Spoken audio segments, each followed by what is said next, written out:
Всем мира, друзья! В предыдущих выпусках мы много говорили о поворотном событии в жизни татар середины XVI века – падении Казани. Однако важно выделить и тот факт, что в Казанском ханстве помимо татар жили и другие народы, о которых мы бы хотели поговорить сегодня. Речь пойдет об удмуртах в Казанском ханстве. Алга. Казанское ханство, являясь крупным экономически развитым государством, сыграло существенную роль в политической, этносоциальной и культурно-экономической жизни народов Волго-Уральского региона. Территория ханства была обширной площадью около 250 тысяч квадратных километров и условно она делилась на четыре стороны – Арскую, Горную, Логовую и Побережную. Кроме государствообразующего этноса татар в регионе проживали добровольно подчинившиеся власти чингизидов и просившие их быть заступниками от насилия и воевания русского марийцы и чуваши, а также часть башкир, мордвы и удмуртов общей численностью около 400 тысяч человек. Примерно половина из них исповедовала мусульманство, оставшаяся часть – язычество. Своеобразное этнополитическое состояние ханства, а также относительная малочисленность государствообразующего населения – около 200 тысяч человек, привели к оригинальному этносоциальному развитию местных народов. Историк Хамидуллин отмечает, что в ханстве наблюдалось создание новой этнополитической общности, образованной этносами казанских татар, марийцев и чувашей, части башкир, мордвы и удмуртов, на что указывает наличие в стране устойчивого этнического равновесия, социально-экономической, культурной и языковой интеграции, осознание всем населением государства своей принадлежности к единому политическому целому и признанием этого целого своей родиной. В середине 15 века южная группа удмуртов, окончательно сформированного уже к рубежу X-XI века этноса, оказалась в составе Казанского государства в ее Арской и отчасти Зюрейских дорогах. Казанский хан Махмуд нашел в регионе поддержку местной родовой верхушки, которая увидела в его приходе возможности усилить центральную власть, ослабить междоусобицы, активно противодействовать экспансии на своей территории новгородских и вятских уйкушников, галичских, московских и иных русских князей. Ешкаролинский историк Бахтин писал, что в условиях, когда Среднее Поволжье периодично подвергалось опустошительным набегам уйкушников, вторжением русских князей и отдельных татарских отрядов из степей, прибытие сильного войска и хана могло вызвать у местного населения надежду на стабилизацию политического положения в регионе и защиту. В сильной центральной власти были заинтересованы практически все, как булгарское население, так и марийцы, удмурты и чуваши. Основная масса южных удмуртов продолжали расселяться на северо-востоке ханства. Арская дорога была одной из густонаселенных и высокоразвитых в экономическом отношении областей ханства. Курбский с восторгом описывал ее богатство следующими словами: «В земле той поля великие и зело преизобильные, хлебов же всяко такое там множество, наподобие множества звезд небесных. Так же скотов различных стад бесчисленное множество, и корыстей драгоценных, поипаче от различных зверей, в той земле бывающих, родятся там куны дорогие и белки и прочие зверье, ко едению и ко одеждам потребны. И мало затем далей соболиных великое множество, так же медов, неведомо где под солнцем больше было». В настоящее время много сторонников у концепции удмуртского происхождения города Арска, якобы основанного в XI веке. Упоминаемая арабами Арса или Арта, главный город Арсани или Артании, и якобы существовавшего в качестве центра самостоятельного южно-удмуртского княжества в XII-XV веке и удельного удмуртского княжества в составе Казанского ханства в XV-XVI веков. Однако данная концепция не раз ставилась под сомнение и уже не единожды серьезно критиковалась, и в первую очередь ижевскими же исследователями. Количество удмуртского населения, входившего в Казанское ханство, так называемые южные или арские удмурты, а также казанские люди, ватики или казанских мест ватики, или ватики из казанских мест, было невелико, не более 50 тысяч человек.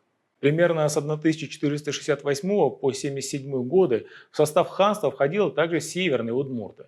Видимо, в нем проживали представители следующих удмуртских родов – Зюмья или Юмья, члены которого часто занимали главенствующее положение среди удмуртов Арской земли. Также Дурга, Затча, Кыбья, Капка, Куарса, Лёзя, Можга, Нагья, Мга, Пельга, Капель, Пышья, Салья и другие. Пребывание удмуртов Камского правобережья в составе Казанского ханства сказалось на многих сторонах их жизни. Исследователи указывают на сильное татаро-ногайское и марийское влияние на этнокультурный облик южных удмуртов. Определенное этнокультурное воздействие на их оказали башкиры и коми. Большая часть наименований, предметов и понятий, в частности социальных терминов, привнесена в среду удмуртов именно в период Казанского ханства местными тюрками. Начало тюркизации феодально-патриархальной верхушки относится к булгарской эпохе. Тюркизация продолжалась в золотоордынский период и усилилась в Казанском ханстве. Постепенно инородческие корни этой элиты забывались, и она начинала выступать в исторических источниках как татарская знать. Худяков, основательно изучивший социальную структуру Казанского ханства, пришел к выводу, что местные инородческие князья входили в состав признанной знати. Самыми значительными из них, по его мнению, были князья арские, владевшие уделом в Водской земле, по верховьям реки Казанки. В 15-м, первой половине 16 веков в культуре южных удмуртов прослеживается активное смешение традиций местной финно-угорской и тюркских народов. Исследователи отмечают близость культуры удмуртов, коми и луговых марийцев, а также сильное тюркское влияние на материальную и духовную культуру. Именно сильным этнокультурным влиянием тюрков Казанского ханства на южных удмуртов известный историк-этнограф Владыкин объясняет появление в Прикамье этнографической группы бессермян, которых он считает частью южно-удмуртского населения, испытавшей значительную тюркизацию и исламизацию.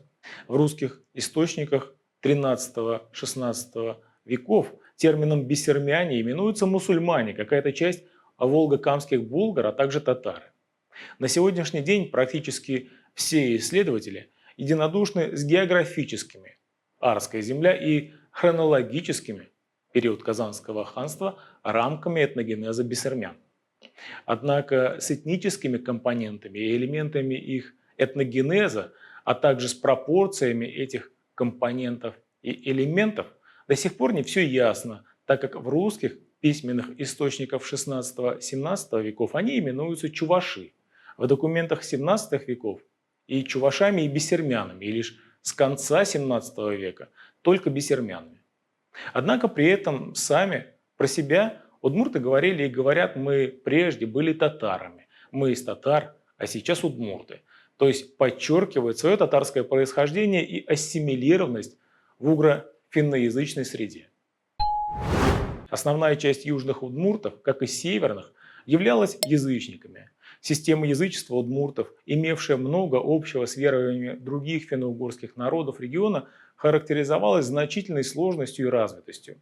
Об этом свидетельствует многочисленный пантеон божеств, авторитет служителей культа, наличие особых мест молений, святилищ, детально разработанные ритуалы с обрядами жертвоприношений и так далее, что было призвано идеологически обеспечить функционирование схемы человек, общество, природа.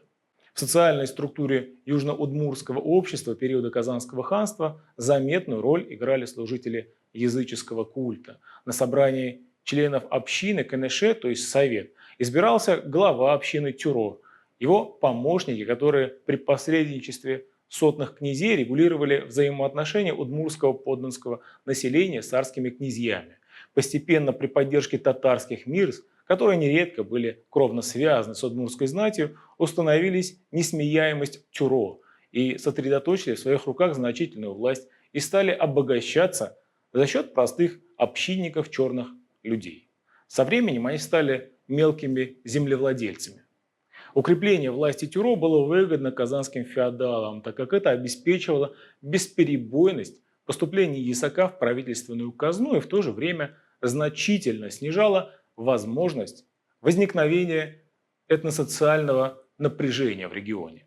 Южные удмурты подчинялись татарским феодалам, называемым в русских летописях арские князья, дворцы которых были зело прекрасны и воистину удивления достойны. Арские князья, по мнению многих казанских и ижевских историков, это татарские князья из клана Кыпчак. А с точки зрения некоторых ижевских исследователей, это представители оттатаренной южно-удмурской племенной знати. Они имели резиденции в городах Арске, в центре Арской дороги и в крупном населенном пункте Нукрате, ныне село Карино Слободского района Кировской области, расположенное на реке Чепце.